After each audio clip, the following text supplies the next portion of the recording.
ஒரு மகிழ்ச்சியான செய்தி. இதயம் நல்லெண்ணெயின் விலை லிட்டருக்கு ரூபாய் 105 குறைஞ்சிருக்கு. செப்டம்பர் 2023ல 1 லிட்டர் இதயம் நல்லெண்ணெயின் அதிகபட்ச விலை ரூபாய் 503. ஆனா இப்ப 1 லிட்டர் இதயம் நல்லெண்ணெயின் விலை ரூபாய் 398 மட்டும்தான் தமிழ்நாட்டுல. அப்ப இனிமே எல்லாரும் இதயம் நல்லெண்ணெய் வாங்கலாம் இல்ல?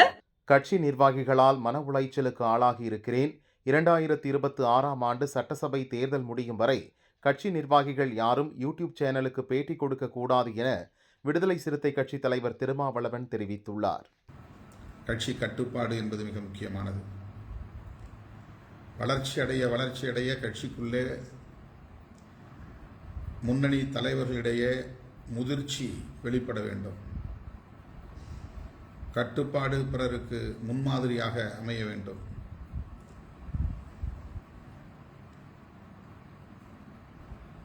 ஆனால் முன்னணி பொறுப்பாளர்கள் சமூக வலைத்தளங்களில் கட்சிக்கும் தலைமைக்கும் களங்கத்தை ஏற்படுத்தும் வகையிலே கருத்துக்களை பகிர்ந்து கொள்வது மிகுந்த வேதனையை தருகிறது. வெந்த புண்ணிலே வேல் பாய்ச்சுவதைப் போல் என்பார்களே, அப்படி பல்வேறு நெருக்கடிகளால் மன உளைச்சலுக்கு ஆளாகி இருக்கிற நாம் கட்சியின் முன்னணி தோழர்களுடைய அணுகுமுறைகளாலும் காயப்பட வேண்டியிருக்கிறது, வேதனைப்பட வேண்டியிருக்கிறது என்பதுதான் இங்கே நான் பதிவு செய்ய விரும்புகிற ஒன்றாகும்.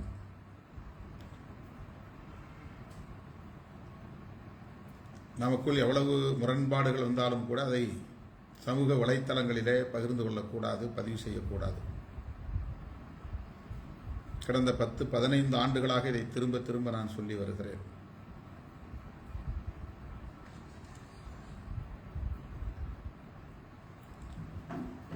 இயக்கத்தின் முன்னணி தோழர்கள்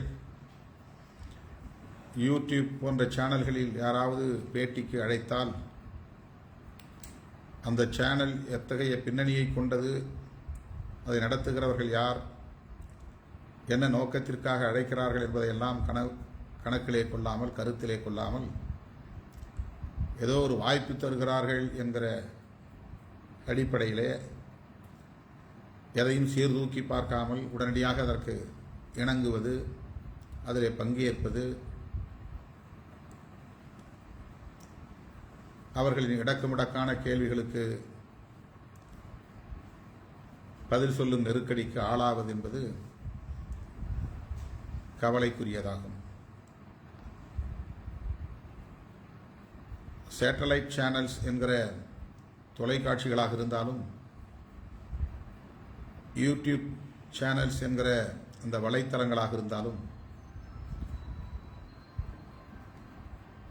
அதில் பேட்டி கொடுப்பதற்கு யாரேனும் அழைத்தால் தலைமையிடம் கலந்து பேச வேண்டும், அனுமதி பெற வேண்டும் என்கிற ஒரு அணுகுமுறையை இயக்கத்தோழர்கள் பெற வேண்டும். தேர்தல் நெருங்குகிற நேரம், கூட்டணி அமைப்பதற்கான உத்திகள் ஒவ்வொரு பெரிய கட்சிகளும் இன்றைக்கு கையாளக்கூடிய, அந்த உத்திகளை கையாளக்கூடிய சூழல் உருவாகி வருகிறது. அதிமுக தலைவர் எடப்பாடி பழனிசாமி அவர்கள் டெல்லிக்கு வந்து அமித்ஷா அவர்களை சந்தித்தது தமிழக அரசியல் களத்தில் மட்டுமல்ல, அகில இந்திய அளவில் அது பரபரப்பை ஏற்படுத்தி இருக்கிறது. இன்னும் ஓராண்டுக்கு மேல் இருக்கிறது தேர்தலுக்கு என்றாலும் கூட இப்போதே தேர்தலுக்கான சூடு பிடித்து விட்டது. இந்த நேரத்தில் நாம் மிகவும் எச்சரிக்கையாக இருக்க வேண்டும். ஆளாளுக்கு யூடியூப் சேனல்களிலே பேட்டி கொடுப்பதை தவிர்க்க வேண்டும். மனம் போன போக்கில் கருத்து சொல்வதை தவிர்க்க வேண்டும். கட்சி தோழர்களுக்கிடையிலான முரண்பாடுகளை வெளிப்படையாக பேசுவது அறிவீனமாகும், முதிர்ச்சியின்மையாகும்.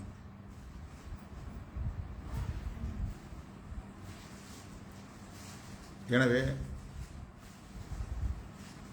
இந்த நேரலை வாயிலாக நான் சொல்லுகிற செய்தியை யாருக்கோ சொல்லுகிறார் என்று எண்ணி கடந்து போகாமல் ஒவ்வொருவருக்கும் குறிப்பிட்டு சொல்லுகிறார் என்ற உணர்வை நீங்கள் பெற வேண்டும். கட்சியின் தலைவர் என்கிற முறையில்